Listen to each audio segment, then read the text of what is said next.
Cette semaine, à Info.tvc Express, une émission consacrée à la finale régionale 2024 de l'Est du Québec de l'Expo Science Hydro-Québec qui se déroule à la polyvalente Forimont de Causa-Abscale du 15 au 17 mars. Bonne émission!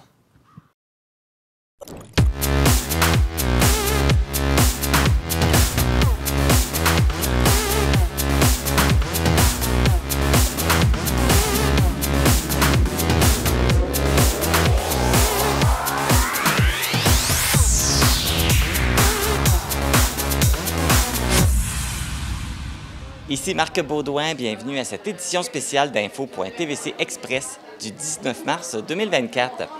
Je suis à l'Expo Science Hydro-Québec pour vous faire découvrir des projets scientifiques originaux présentés par des jeunes de la région. Dans le cadre de cette finale régionale, je vais m'entretenir avec la responsable des communications, des fiers représentants de la Matapédia et des élèves d'autres écoles de l'Est du Québec. En plus, on vous présente des numéros spéciaux d'un spectacle scientifique. Je suis en compagnie de Mélanie Quentin, qui est coordonnatrice aux communications et au programme. Bonjour Mélanie. Bonjour, ça va bien? Ça va très bien, merci toi. Ben oui, certainement. Donc, est-ce que tu peux nous expliquer qu'est-ce que l'Expo Science Hydro-Québec? En ce moment, on est à la finale régionale de l'Est du Québec. Donc, nous, à Technosciences Est du Québec, on organise à chaque année la finale. Notre territoire est de l'Apocatière jusqu'aux îles de la Madeleine.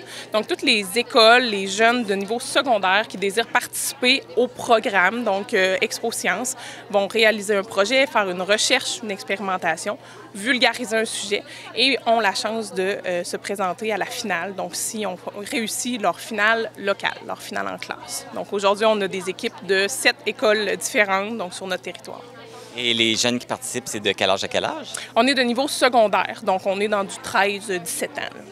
Oui. C'est vraiment intéressant pour les jeunes de faire des recherches là-dessus. Ben oui, certainement. Ça leur apprend de nombreux sujets, puis on en a des variés. Là. On n'a même pas les mêmes que l'année passée, donc c'est impressionnant. Là. Et ça fait combien de temps que ça existe, l'Expo Science? Ça fait, c'est notre 49e édition, donc ça fait plusieurs années. Il y a des régions là, dans le Québec, ça fait plus longtemps, mais nous, c'est la 49e édition. Et puis là, cette année, vous avez décidé de venir dans la Matapédia pour venir faire l'Expo Science, Oui. ici à Causa-Abscale. Est-ce qu'il y a des critères? Comment vous sélectionnez l'endroit où vous allez faire l'Expo Science? Bien, en fait, on a besoin d'un établissement qui nous permet d'avoir l'espace requis, évidemment, pour tous les stands, pour les repas, pour les lieux. La polyvalente Forimont, ça fait plusieurs années qu'on a des enseignantes, donc entre autres Karine Rioux, qui fait le programme avec ces jeunes. Puis on avait le goût de leur faire profiter de cet événement-là chez eux. Donc, de dire, ça fait longtemps que vous participez, vous êtes là, vous cochez présent. Donc, plutôt qu'être peut-être à Rimouski ou à Matane, on a dit, est-ce qu'on peut venir à votre établissement? Ça a été accepté par la direction, donc on les remercie, puis ça se passe super bien. C'est un bel endroit pour faire le tour. L'Expo Science se fait sur 3 jours. Alors, comment ça va se dérouler?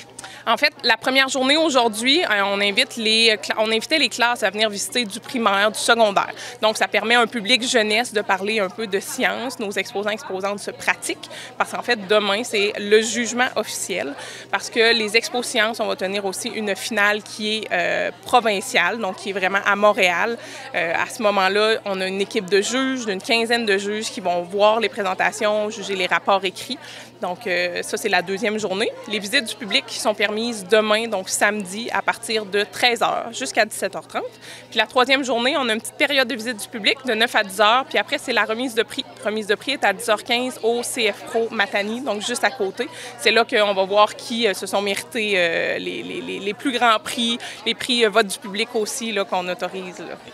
Il y a plusieurs prix. Et c'est Oui. ça va être quoi les critères pour sélectionner? Parce que là, sont tous intéressants.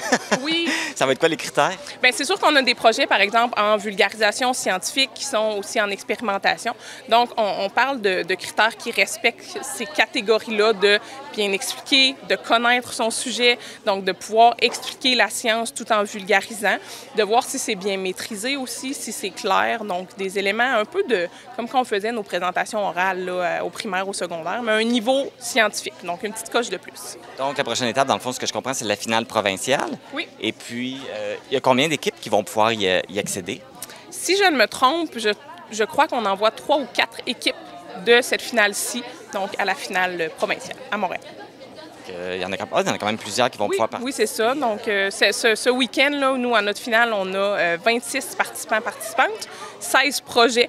Donc, on a des personnes qui présentent individuellement, il y en a qui sont en équipe, puis à partir de ces équipes-là, ces projets-là, bien, il y en a qui vont aller à la provinciale.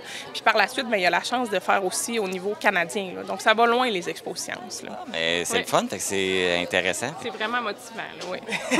C'est vraiment une belle exposition. On fait le tour, c'est vraiment intéressant. Bien, merci beaucoup. Bien, ça fait plaisir. Merci à vous d'être passé. Puis on vous souhaite une belle expo science pour vos 3 journées. Merci beaucoup. Le CEREX est partenaire de l'Expo Science Hydro-Québec. Je suis en compagnie de Jenny Lapierre. Bonjour, Jenny. Bonjour. Ça va bien? Ça va super bien, merci. C'est quoi la part du CEREX, justement, dans l'Expo Science? Dans le fond, le CEREX, pour l'Expo Science, a pour but, dans le fond, de promouvoir la relève scientifique. Depuis plusieurs années, on essaye d'être de plus en plus présent pour les jeunes, pour la relève. Donc, c'était naturel de faire partie de cet événement pour pouvoir, entre autres, les inciter à poursuivre une carrière au niveau scientifique. En fond, le montrer que le faire passionner, le faire sortir leur passion pour le monde scientifique. Exactement. Leur montrer que la science, c'est le fun. C'est pas juste de la théorie qu'on apprend à l'école, mais que vraiment, c'est un monde de possibilités. Et là, vous êtes parmi les autres kiosques. Qu'est-ce que vous montrez aux jeunes aujourd'hui? Comme je vous disais tantôt, la science, c'est un monde de possibilités. Fait que nous, au CEREX, on a plusieurs axes de recherche. Donc, on essaye de montrer un ensemble d'échantillons d'éléments qu'on travaille au CEREX, de nos différents axes, pour leur montrer la diversité et leur faire toucher, leur faire sentir, leur faire voir, les stimuler à ce niveau-là. Il y a plusieurs kiosques intéressants. Comment vous trouvez ça? C'est vraiment un bel événement, super bien organisé. Les projets sont très diversifiés, il y a beaucoup de profondeur dans leurs projets. C'est beau de voir à quel point des jeunes peuvent, à ce point-là... s'intéresser à tout ça? Exactement. Et puis, est-ce que ça monte?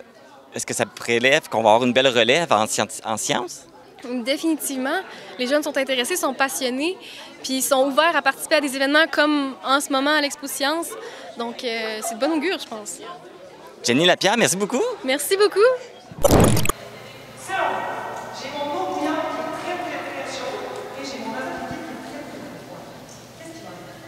Restez à cette cuisine, puis s'il y a de la fumée qui s'en est de vous, laissez-la venir. On est prêts? Attention, on commence ensemble. 1, 2, 3, 4.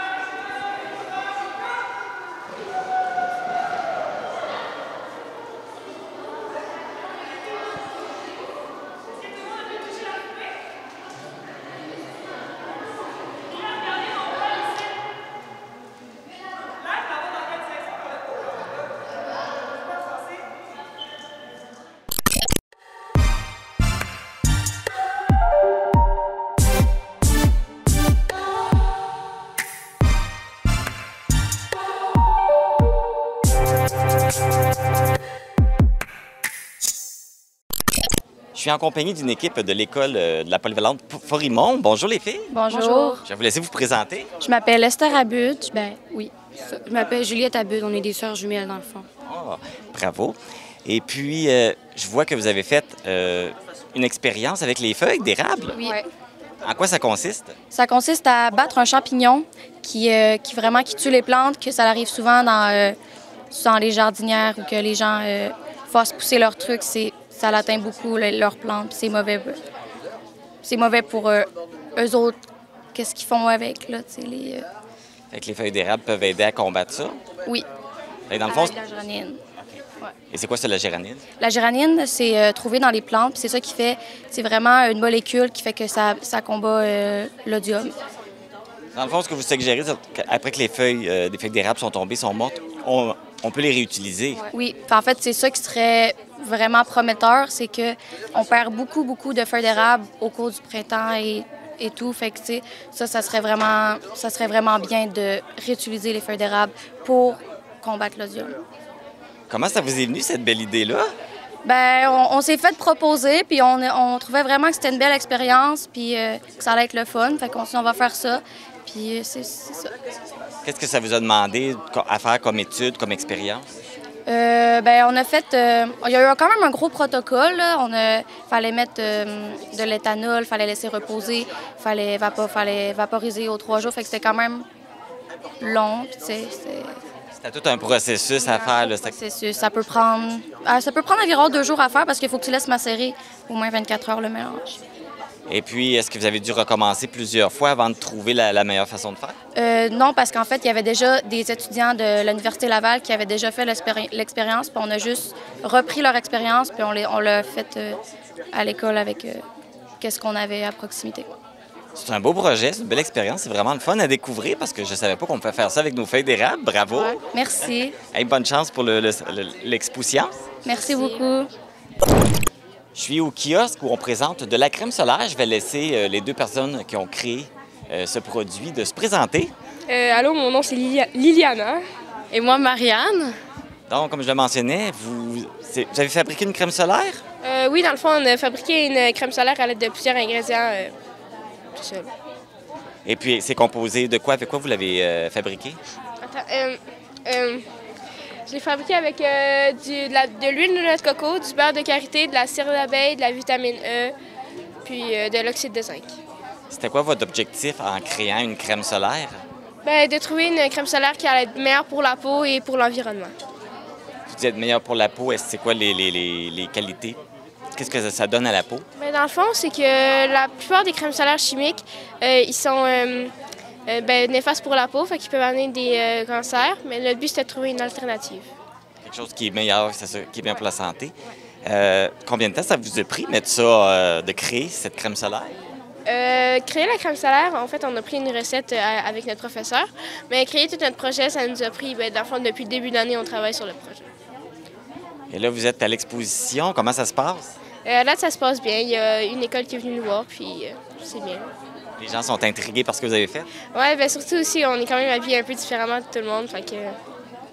C'est une belle idée d'avoir fait de créer une crème solaire. Bien, bravo, félicitations, puis bonne chance. Merci.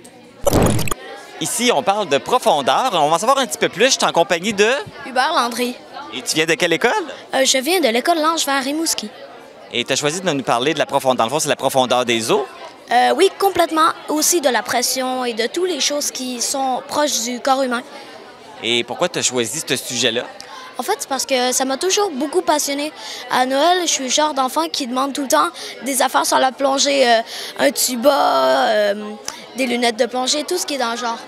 Fait que tu l'as déjà fait? Ouais, j'en ai déjà fait. Et je trouvais ça assez cool, donc j'ai décidé d'en faire un terme scientifique. Donc, dans le fond, tu nous expliques qu'est-ce qui arrive quand on va en profondeur, puis à combien de pieds on peut aller? Ouais, complètement, tu sais, je veux dire, c'est comme le record mondial de profondeur, il est allé jusqu'à 332 mètres et celui en apnée est allé jusqu'à 217. C'est tous les deux des records mondiaux qui ont été comme un peu bousculés vu que maintenant, on peut plus battre ces records mondiaux tellement ils sont limites à faire. C'est dangereux à faire. Et à quel niveau ça devient dangereux pour faire de la plongée? Alors, ça va avoir l'air bizarre, mais ça commence direct vers 7 mètres. À 7 mètres, il y a beaucoup de plongeurs, 73 %, qui, eux, ont le rendez-vous 5 en pale de 7 mètres. C'est un moment où est-ce que tu as l'impression d'avoir bu 5 shots de whisky et que tu enlèves ton masque et ton tuba, tu deviens fou et tu sais plus où est le haut et le bas et tu t'évanouis. Puis, s'il n'y a pas quelqu'un qui te sort dans les prochaines minutes, tu meurs. C'est quand même une activité qui est dangereuse si on n'est pas bien au courant de ce qu'il faut faire. Oui, complètement, parce qu'il y en a beaucoup qui sont morts. C'est pour ça qu'on ne peut plus gagner contre l'ancien record du monde qu'a fait celui de 337 mètres. Et là, je vois que tu as un globe, tu as plein de choses. Est-ce qu'il y a des endroits où est-ce que c'est plus propice pour faire de la plongée que d'autres endroits? Alors, oui, il faut savoir que tout d'abord, l'Asie, avec la Chine et le Japon, c'est l'endroit le moins recommandé parce qu'ici, il y a la fosse des Mariannes. C'est comme... Mais quand on s'approche du North America, sur les bords de fleuves ici, on peut voir que c'est assez c'est assez en pureté moins dense que tout le reste du globe, ce qui donne un endroit de plancher qui est très utilisé par des plongeurs qui sont novices, qui veut dire qui ne sont pas les perfectionnels dans la cité. Puis c'est à peu près ça. Et puis, pour trouver toutes ces informations-là, tu as dû faire beaucoup de lectures, tu as dû beaucoup t'informer. Alors oui, déjà, je m'informe depuis que j'ai à peu près 7 ans, 6 ans. J'adore ça, c'est vraiment une passion pour moi. Et je savais déjà plein de choses là-dessus, mais je suis bien sûr allée sur Wikipédia pour en savoir plus. Je suis allée sur plein de sites. Je suis allée sur Expo Science 1996. C'est un site que j'utilise très souvent. Il aide vraiment. Et après, j'ai rencontré des gens, je leur ai demandé, j'ai regardé un peu partout. C'est comme une fouille universelle partout. Donc, est-ce que c'est quelque chose que tu aurais le goût de faire, d'aller faire de la plongée un petit peu partout? Ah oui, j'ai toujours voulu en faire, surtout de la plongée en bouteille. C'est pour ça que j'ai demandé que je voulais voir si ça serait possible que pour ma fête de 18 ans, je puisse en faire parce que j'ai vu des gens en faire et ça a l'air plus qu'incroyable. J'adorerais ça et c'est vraiment une passion. Bien, je vois ça parce que tu as beaucoup de connaissances, tu nous expliques beaucoup de choses. Là, tu parles de la plongée des humains, mais je pense que tu peux nous informer aussi au niveau des sous-marins? Oui, alors il y a les bathyscaphes. Les bathyscaphes utilisés le plus souvent pour les grandes profondeurs, ceux qui sont allés le plus loin dans la fosse des Mariannes par James Cameron, qui a lui-même fait le film du Titanic. Donc lui aussi, c'est un grand passionné de ce film-là. Il est allé 9 fois en profondeur avec le bathyscaphe. Et le meilleur envoi, c'est la mission Challenger Deep. Il est allé jusqu'à 1989 mètres en 2019.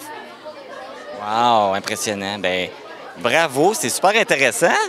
Wow, ben, félicitations pour ton beau kiosque. Merci, merci. Je suis maintenant en compagnie de Myriam Tanguay. Bonjour, Myriam. Bonjour. De quelle école tu viens? Mistral. De Mistral. C'est quoi le sujet que tu as choisi pour l'Expo Science? Je vais parler de l'antimatière. Et peut-être la question que tout le monde se pose, qu'est-ce que l'antimatière? L'antimatière, c'est le miroir de la matière. Plus précisément, tu peux-tu donner un petit peu plus d'explications? Oui.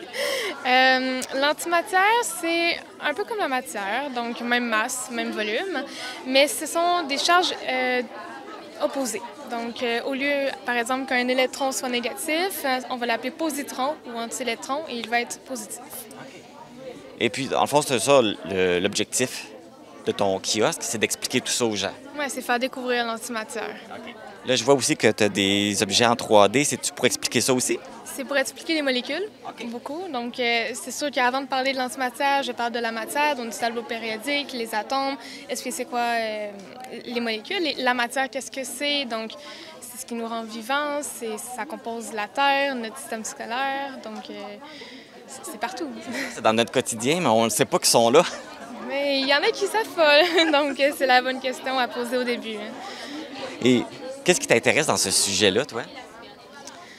La physique, la réflexion aussi qui vient avec, OK, donc ça existe, qu'est-ce que c'est?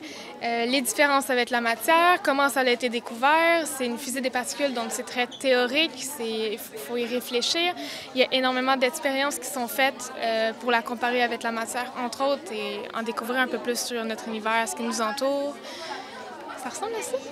Bien, Myriam, merci beaucoup, c'est vraiment intéressant. Puis je trouve ça bien que les jeunes s'intéressent à la physique. J'adore la physique. Merci. Merci à vous. Je suis à un kiosque pour parler du diabète. Alors, je suis avec... Maïna Bergeron. Et tu es de quelle école? Le Mistral à Montjoly. Et pourquoi tu as choisi de nous parler du diabète? Parce qu'il y a beaucoup de gens de mon entourage qui sont diabétiques, puis j'aimais beaucoup ce sujet-là. Donc, tu as dû faire beaucoup de recherches pour apprendre qu'est-ce que c'est? Oui. Et là, maintenant, je vois que tu as plein de choses à nous parler. Explique-nous qu'est-ce que c'est. Le diabète, c'est une maladie auto-immune. Ça veut dire que ça affecte ton système immunitaire. Il y a plusieurs types de diabète qui sont tous différents l'un de l'autre. Et puis, c'est quoi la différence justement entre les diabètes? Il y a le diabète de type 1. Ça tue certaines cellules de ton corps. Il y a le diabète de type 2 que ça affecte la dose d'insuline, c'est la substance qui règle le glucose, donc le sucre dans ton sang. Puis il y a aussi un diabète de grossesse. Et l'objectif pour toi de parler de ça, c'est de mieux faire connaître le diabète? Oui, c'est aussi de conscientiser les gens que ça peut être dangereux. Est-ce que tu parles aussi des solutions justement pour contrôler le diabète? Bien, il y a beaucoup de solutions comme l'insuline. Il y a aussi plusieurs façons d'essayer de, si tu es un parent, contrôler les autres, aider à contrôler. C'est super intéressant. Puis c'est vrai que c'est une maladie qui est très omniprésente. Puis c'est vrai qu'on n'en sait pas beaucoup. Fait que c'est une très bonne idée de parler de ça. Merci. Merci beaucoup. Au revoir. Ici, on parle du TDAH, un terme bien connu. Bonjour les filles. Allô, ça va bien? Oui, ça va bien, toi? Oui. Je vais vous laisser vous présenter. Moi, je m'appelle Jade, je viens de l'école de Trois-Pistoles. Moi, je m'appelle Léana Kelly, je viens de l'école de Trois-Pistoles aussi. Donc, vous avez choisi de parler du TDAH, qui est une très bonne idée parce que c'est quelque chose on entend parler beaucoup aujourd'hui. Alors, je vais vous laisser nous en expliquer un petit peu plus. Bien, on a choisi de parler de ce sujet-là justement parce qu'on en entend beaucoup parler de nos jours. Puis c'est intéressant de savoir c'est quoi exactement ce trouble-là, puis qu'est-ce qui est caché derrière tout ça.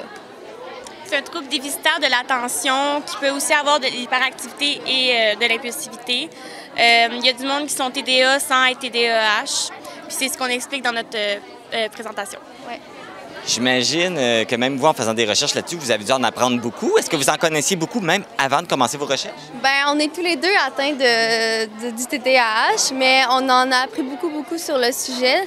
Entre autres que c'est un état qui peut être transmis génétiquement, mais qui peut aussi être une influence génétique. On ne savait pas aussi que la grossesse pouvait jouer un rôle important là-dessus. Fait que c'est quand même intéressant de découvrir tout ça. Bien, c'est super, fait que vous allez pouvoir m'aider. Vous allez pouvoir m'expliquer c'est quoi la différence entre le TDA et le TDAH. Le TDA, c'est juste l'inattention. Puis le TDAH, c'est l'hyperactivité. C'est l'enfant, il a beaucoup besoin de bouger puis tout. Mais il y a aussi l'inattention avec, mais tandis que le TDA, il n'y a pas l'hyperactivité. OK, c'est ça. C'est pour ça qu'il n'y a pas le H. H, c'est pour hyperactivité. Oui, c'est ça. Puis, dans le fond, l'inattention, c'est juste quand la concentration est affectée, pas le comportement. Pas l'énergie, en fait. Et sinon, dans votre exposé, c'est quoi vous expliquez d'autre? On explique aussi que c'est un diagnostic qui est obligé d'être prescrit par un médecin. Fait que tu peux pas arriver et puis dire « moi, j'ai le TDAH ».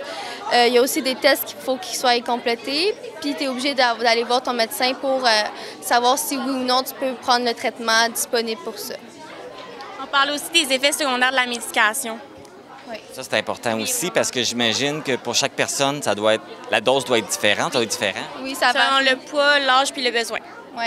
Vous expliquez je vois même que vous faites passer un petit quiz. En général, est-ce que les gens le réussissent bien? Oui. Quand même, oui. Oui, quand même. Ouais. Est-ce que vous me lancez le défi de faire le quiz? Ben oui, pourquoi pas? On peut essayer. Alors, vous me posez des questions? OK. Est-ce que vous pensez que c'est une maladie, un état ou un traitement? Je dirais un état. Exactement. Alors, deuxième question.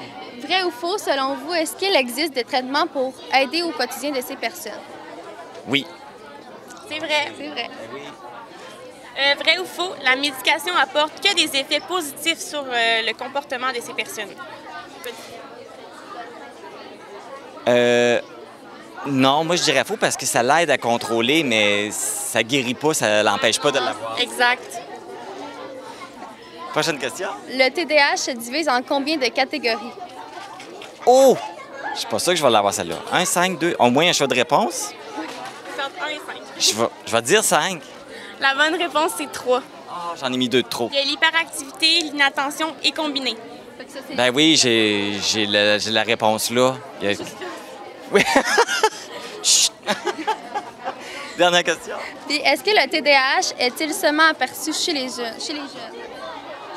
Ça, c'est une bonne question. J'aurais tendance à te dire oui parce qu'on a l'impression que c'est juste les jeunes, mais d'après moi, c'est faux.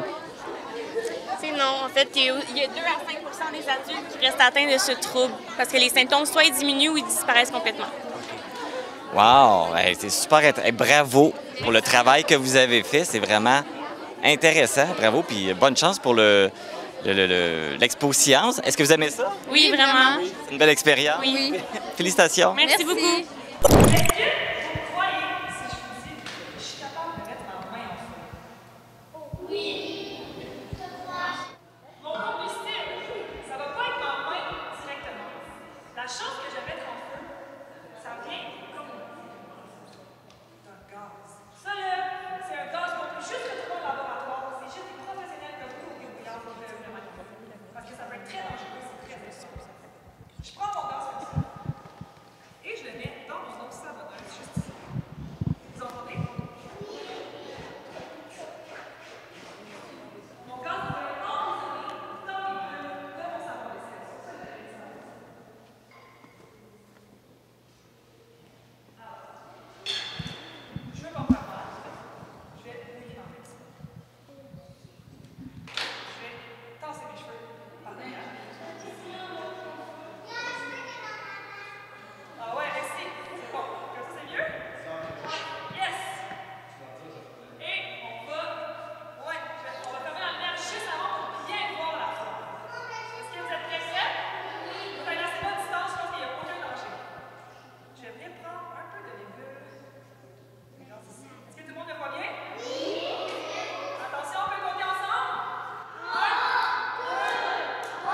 nous joindre, composez le 418-629-4503 ou écrivez-nous à journaliste@tvcmatapedia.com.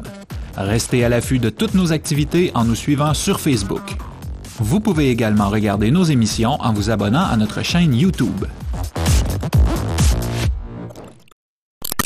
Avant de conclure cette émission, je vous dévoile les équipes vainqueurs de cette finale régionale de l'Expo Sciences Hydro-Québec. Roulement de tambour.